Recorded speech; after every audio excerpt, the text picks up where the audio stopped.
Kaya nandito na tayo sa paring Purso. Ayan yung anak nung kanyang Anglo-Nubian. Touch na mabuti dun sa sungay. Ayan ang tsura nila. Maganda. Panjibalay man. Bower dito ata. Ito yung inahin na taon mahigit. Tapos sa inyong other niya. What's up sa inyo mga tropa and good morning again. Welcome back to Entong's World Channel. Punta tayo doon sa ating tropa na si paring Purso. Ang gagawin namin is mag-didehorn kami ng kanyang bisiro. So papakita rin natin yung bagong panganak niya na bisiro na laing Anglo-Nubian. So tara.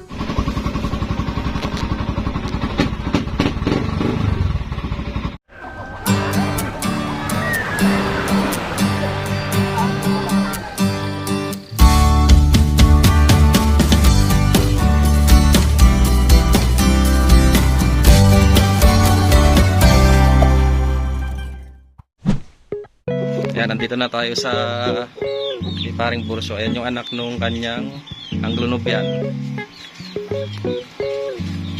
Isang babae no bro? Isang babae, isang lalaki. Tignan yung tenga, ang haba. Ayan si paring Purso. I-razor niya muna yung palibot ng sungay para yung solution is ma-attach na mabuti dun sa sungay. Ayan yung tsura nila. Gaganda.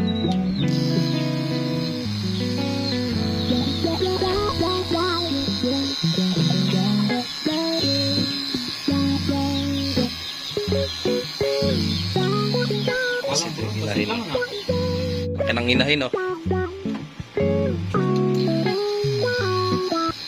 Ito yung kinakain nila, kangkong. Everyday kangkong. Walang halo. Hindi rin siya nagpipids. Pero tingnan yung mga bisiro niya. Ganda. Mahaba yung tenga.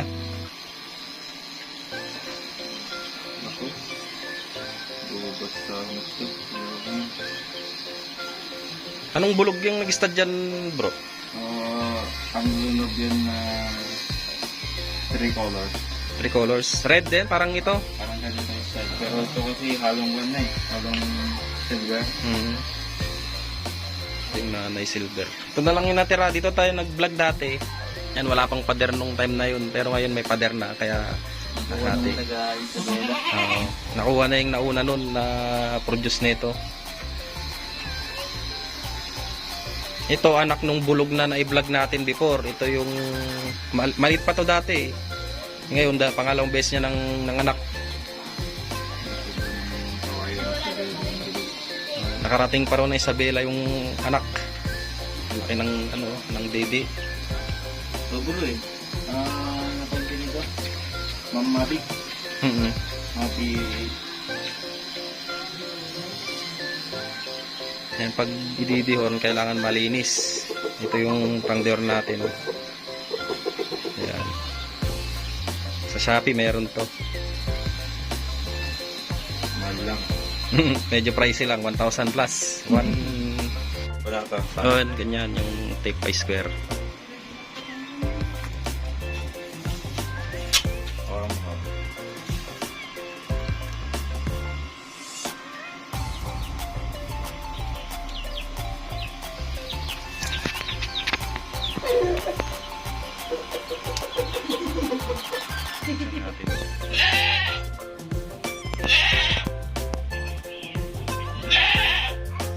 Dagang basket. Aluwada may matana. Napudot? Aluwada may matana.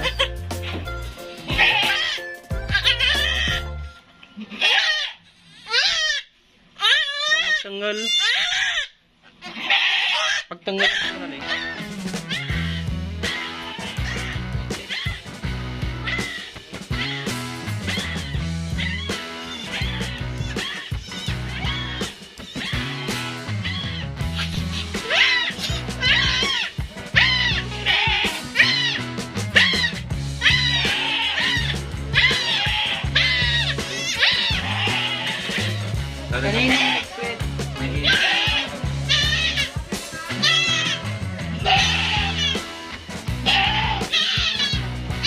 Iyak yan mamaya.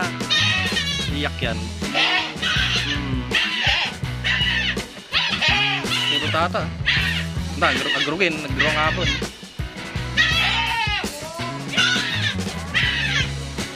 Atan.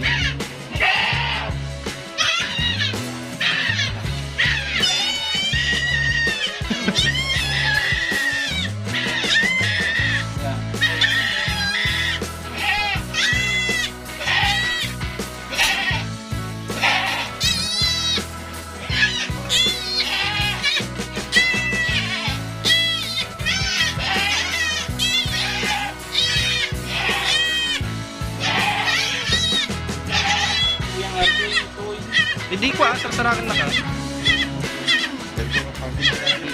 Kanji balay na. Bower di ko atan.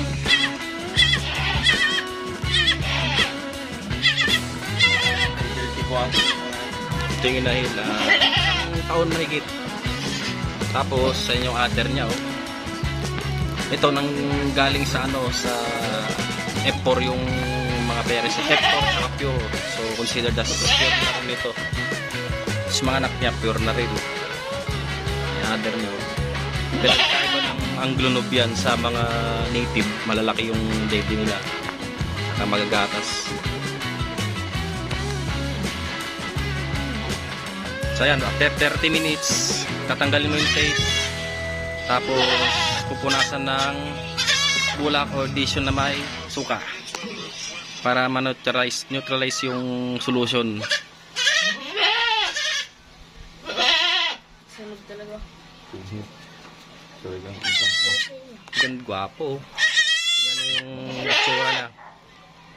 Anglo na anglo.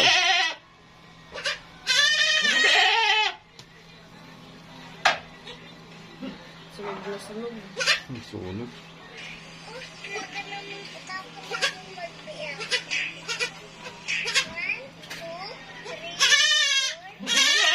Pa isa. Talaga na. Ata naulam talaga bro. Ito pa yung isa. Tapos sa pinakaikat natin bro.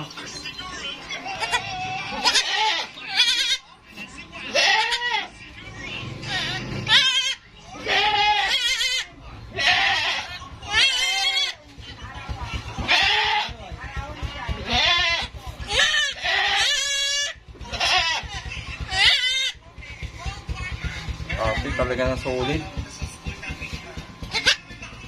Solid ate bro. Pasok ka kuya.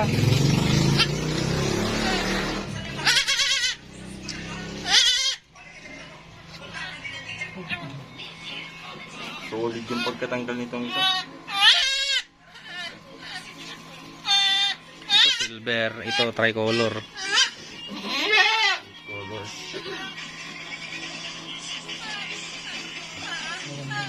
Ha?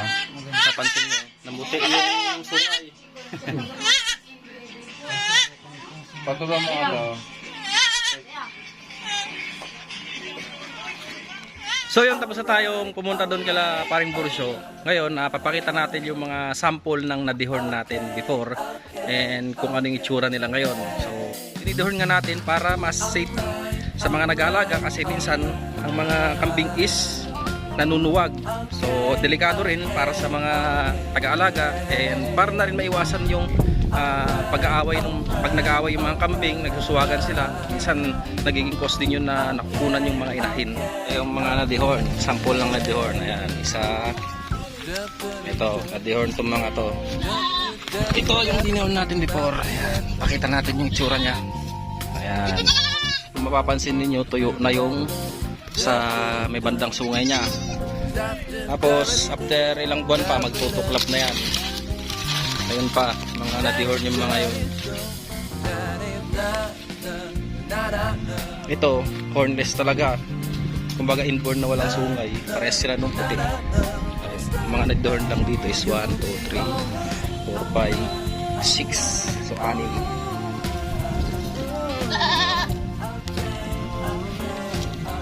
Kita natin kasi medyo mailap tong mga kambing namin eh.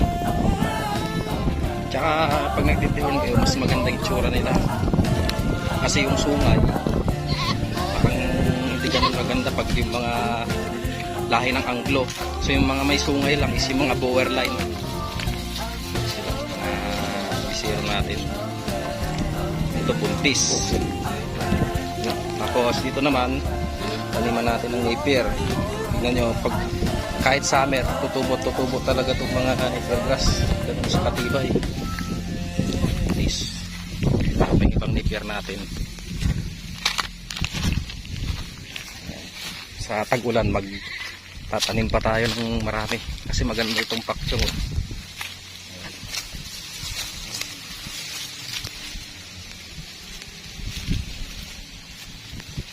Kapal. Ito pa. Ano? Malago yung ano dito. Tubo ng pakchong. Hindi pa natin tinatanggal kasi gagawin nating planting materials sa rainy season na lang.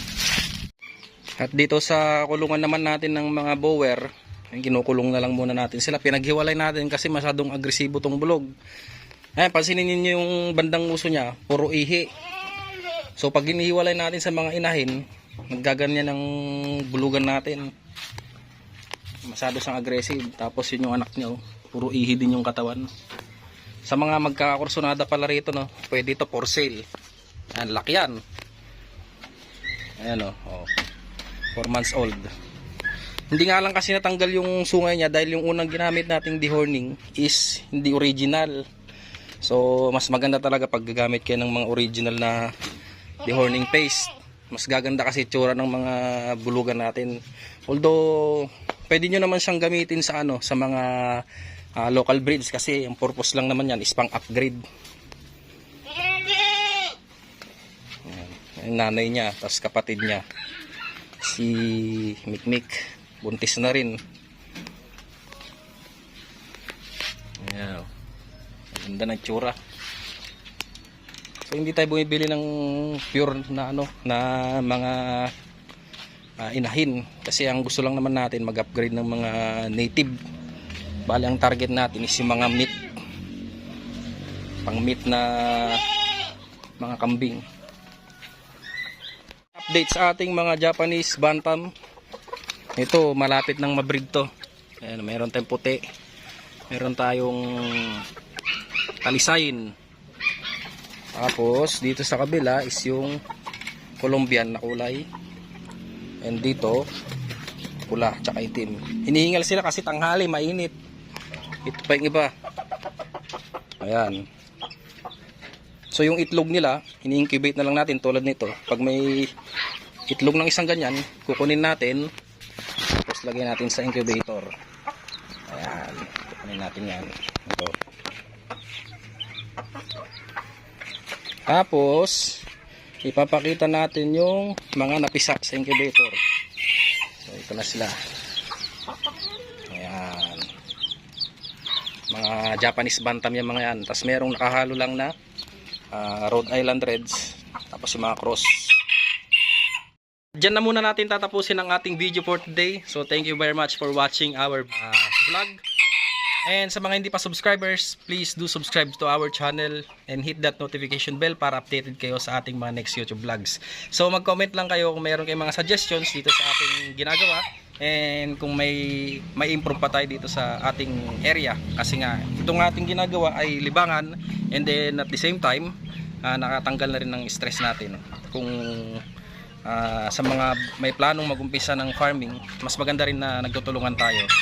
So see you next time guys. Thank you very much and good day. Ingat po kayo palagi. Bye bye.